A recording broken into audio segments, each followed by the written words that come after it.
Welcome back to Renewed Perspective.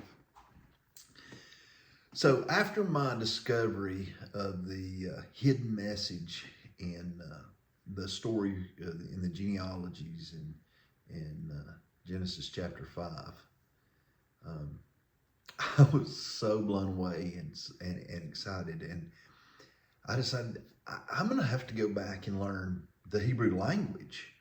I have to go back and I have to study the Bible in its original language. And I got completely overwhelmed. I know for me, and I'm sure for most of you, the idea of learning an entire new language so that you can study the Bible is overwhelming to the point that's just not going to happen. But I realized that if I was really going to find the truth in the Bible, I was willing to do that. And then I started studying Hebrew, and I found out there's several different versions of Hebrew. There's the modern Hebrew. There's the post-Babylonian Hebrew. There is the pre-Babylonian Hebrew. And there's the Paleo Hebrew. So not only are you going to have to learn multiple languages, or the Hebrew language, you're going to have to learn multiple versions of it to get back to the meat of what you're really looking for. Completely overwhelming and not undoable, but there's quite a bit to take on. But I was even willing to do it if my soul depended on it. I got some good news and I got some bad news. The good news is I still know the Hebrew, but by studying the Hebrew language, I realized so much more is in Scripture than I can possibly read in the English. And because I came to that realization, and I'm going to do a side series.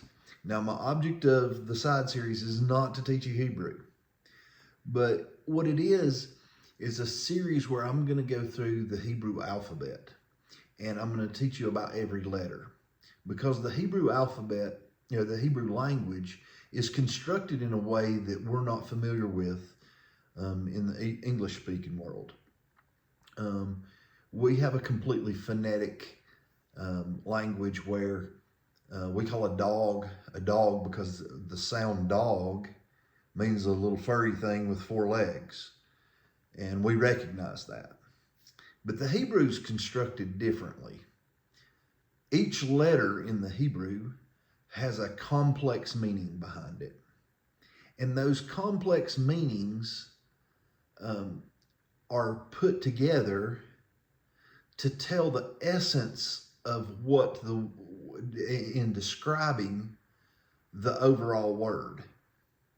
And those building blocks are put together and arranged in a way that it explains what the overall word's about, which is kind of mind-blowing, kind of in itself, that somebody created this language in a way the way that it's constructed. So I'm going to take a side series. I'm going to go through each letter of the Hebrew alphabet and explain to you what these building blocks, what their complex meanings are.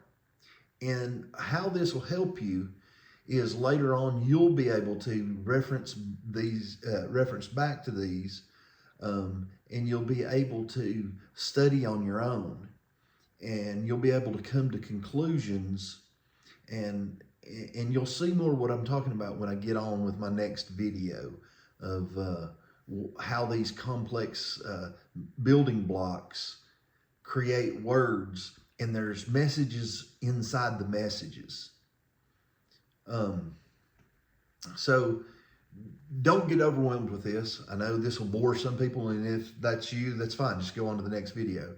If it doesn't, look at this side series. I suggest that somebody even take notes.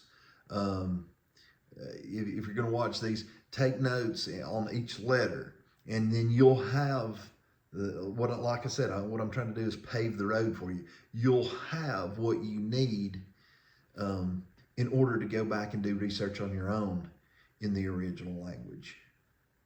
I hope you enjoy this next series.